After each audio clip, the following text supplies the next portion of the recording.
तो आज मैं आपको एक अनोखी रहस्यमय कहानी सुनाऊंगा। अगर आप चैनल पर नए हैं तो अभी सब्सक्राइब कर ले तथा कहानी पूरा देखें। अंत में एक अनोखा रहस्य छुपा है। धन्यवाद। तो सुनिए। प्राचीन समय की बात है। दंडकारण्य के घने जंगलों के बीच मौनवन नाम का एक स्थान था।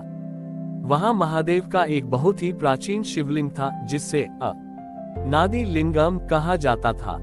उस शिवलिंग की विशेषता ये थी कि वह केवल तभी दिखाई देता था जब कोई भक्त पुनर्तः निशब्द बिना किसी विचार के उसके सामने खड़ा हो। उस जंगल के किनारे एक छोटी सी बस्ती में ईशान नाम का एक लकड़हारा रहता था। ईशान जन्म से ही सुन नहीं सकता था, बधिर था। वह दुनिया के शोर से दूर अपनी ही एक शांत दुनिया में रहता था। उसे मंत्रों का ज्ञान नहीं था, न ही उसने कभी ओम की ध्वनि सुनी थी। एक बार राज्य में बड़ा अकाल पड़ा। राजा ने घोषणा की कि जो कोई अनादि लिंगम को खोज लेगा और वहां महायज्ञ करेगा, उसके पुण्य से वर्षा होगी। बड़े बड़े विद्वान आए। उन्होंने शंख बजाए, घंटे बजाए और ऊंचे स्वर में मंत्र पढ़े। पर जंगल का वह हिस्सा इतना शोर शराबा सुनकर और भी घना और दुर्गम हो गया। शिवलिंग किसी को दिखाई नहीं दिया। ईशान अपनी लकड़ियां काटने जंगल गया था। वह थककर एक पुराने वटवृक्ष के नीचे बैठ गया। चूंकि वह सुन नहीं सकता था, उसके लिए बाहर का सारा शोर शून्य था। उसने देखा कि हवा में सूखे पत्ते गिर रहे हैं। उसने एक सूखा पत्ता उठाया और उस पर अपनी उंगली से हृदय का चित्र बनाया।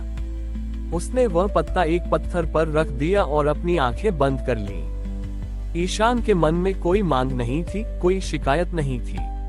वह बस उस शांत वातावरण में महादेव की उपस्थिति को महसूस कर रहा था। जैसे ही ईशान का मन पूरी तरह शांत हुआ, उसके सामने की झाड़ियां अपने आप हट गईं। वहां एक दिव्य पारदर्शी शिवलिंग प्रकट हुआ जो पारे मर्क्यूरी की तरह चमक रहा था। ईशान ने न तो कोई मंत्र पढ़ा, न कोई शोर किया। उसने बस अपना हाथ उस ठंडे पत्थर पर रखा। तभी एक अद्भुत घटना हुई। उस शिवलिंग से एक ऐसी लहर निकली जो पूरे जंगल में फैल गई। अचानक जो मंत्र पंडित चिल्ला चिल्ला कर पढ़ रहे थे, वे शब्द ईशान के हृदय में धड़कन बनकर गूंजने लगे। साक्षात महादेव ईशान के सामने प्रकट हुए। महादेव ने ईशान के कानों को नहीं, बल्कि उसके हृदय को स्पर्श किया। महादेव की वाणी उसके भीतर गूंजी। ईशान, दुनिया शब्दों के शोर में मुझे ढूंढती है, पर मैं तो मौन के अंतराल में रहता हूँ। जो सुन सकते हैं वे अक्सर मेरी आवाज नहीं सुन पाते, क्योंकि उनके भीतर अहंकार का शोर है। तुमने अपनी खामोशी से मुझे पर छोटे उकारा है, और वही मेरी सबसे प्रिय भाषा है। महादेव के स्पर्श से ईशान को पहली बार सुनाई दिया, पर उसे दुनिया का शोर नहीं, बल्कि ब्रह्मांड का संगीत सुनाई दे रहा था। उसी क्षण मूसलाधार वर्षा होने लगी। राजा और विद्वान वहां पहुंचे और ईशान को उस दिव्य लिंगम के पास खड़ा देखा। वे समझ गए कि महादेव को कान की शक्ति से नहीं, बल्कि आत्मा की शांति से सुना जाता है। वह स्थान आज श्रवण योजक चिन्हेश्वर महादेव के नाम से जाना जाता है। ये कथा हमें सिखाती है कि प्रार्थना शब्दों का मोहताज नहीं है। जब हमारे भीतर का कोलाहल शांत होता है, तभी ईश्वर की अनसुनी पुकार सुनाई देती है। महादेव वहां है जहां मौन है। ईशान को महादेव के दर्शन हो चुके थे और श्रवण योजक चिन्हेश्वर की महिमा चारों दिशाओं में फैल गई थी।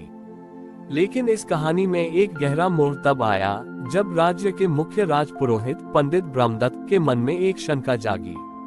पंडित जी का मानना था कि ईश्वर को पाने के लिए शास्त्रों का ज्ञान और शुद्ध उच्चारण अनिवार्य है।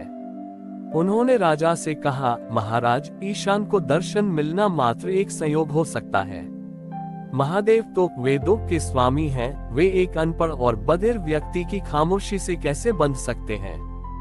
उद्धरण चिन्ह। अपनी शंका के समाधान के लिए पंडित जी ने ईशान को एक चुनौती दी। उन्होंने मंदिर के सामने एक विशाल घंटा लगवाया। ये घंटा सोने और 7 धातुओं से बना था, लेकिन इसमें कोई जीभ पेंडुलम नहीं थी।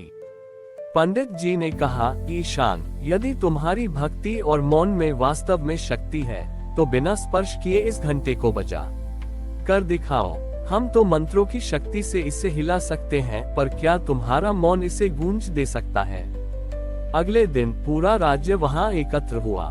पंडितों ने ऊंचे स्वर में शक्तिशाली रुद्राष्टक का पाठ शुरू किया। मंत्रों के कंपन से मंदिर की धरती हिलने लगी, पर वह भारी घंटा टस से मज नहीं हुआ। घंटों तक यज्ञ चला, पर सन्नाटा नहीं टूटा। अंत में ईशान की बारी आई। वह धीरे से घंटे के नीचे जाकर बैठ गया। उसने न तो कोई मंत्र पढ़ा, न ही कोई क्रिया की। उसने बस अपनी आंखें बंद की और अपने भीतर के उस शून्य में उतर गया जहां महादेव ने उसे स्पर्श किया था। ईशान ने सोचा, हे महादेव, ये घंटा भी तो मेरी तरह है। इसके पास भी जीभ नहीं है, ये भी बोल नहीं सकता।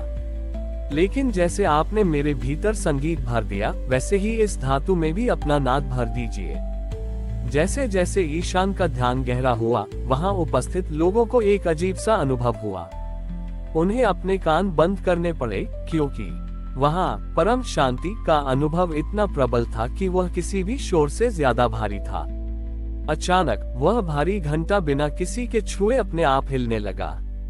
हवा में कोई आवाज नहीं हुई, लेकिन हर व्यक्ति के हृदय के भीतर एक गूंज सुनाई दी, ओम डॉट डॉट ओम ओम। घंटा हिल रहा था, पर उससे ध्वनि बाहर नहीं निकल रही थी, वह ध्वनि लोगों के भीतर से गूंज रही थी। पंडित ब्रह्मदत्त का अहंकार उसी क्षण टूट गया। उन्होंने देखा कि ईशान के शरीर से एक नीला प्रकाश निकलकर उस घंटे को छू रहा था। महादेव की वाणी पुनः गूंजी, ब्रह्मदत्त, शब्द केवल बाहर का मार्ग बताते हैं, पर मौन वह द्वार है जिससे मैं भीतर प्रवेश करता हूँ। इस घंटे में जीव नहीं है, फिर भी यह गूंज रहा है, क्योंकि इसने स्वयं को खाली कर दिया है। जो मनुष्य स्वयं को खाली कर देता है, मैं उसका स्वर बन जाता हूँ।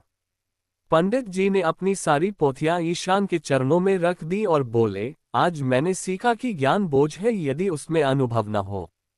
ईशान ने मुस्कुराते हुए एक पत्थर उठाया और उस पर लिखा, शब्द मनुष्य को मनुष्य से जोड़ते हैं, पर मौन मनुष्य को महादेव से जोड़ता है।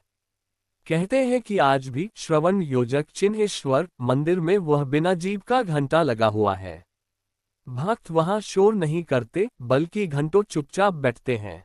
मान्यता है कि जो वहां पूरी तरह शांत हो जाता है, उसे अपने दिल की धड़कन में महादेव का डमरू सुनाई देने लगता है। ये कथा हमें सिखाती है कि ईश्वर को समझाने के लिए दलीलों की जरूरत नहीं होती, उनके अनुभव के लिए केवल एक शांत हृदय और समर्पण का मौन ही काफी है। हमारी और भी आध्यात्मिक एवं अनोखी कहानियां देखने के लिए हमारे चैनल पर जाएं तथा धार्मिक एवं पौराणिक अनोखी कहानियां हमारे चैनल पर है। कृपया जाके देखें तथा हमारे चैनल को सब्सक्राइब करके रखें और वीडियो लाइक जरूर करें। धन्यवाद।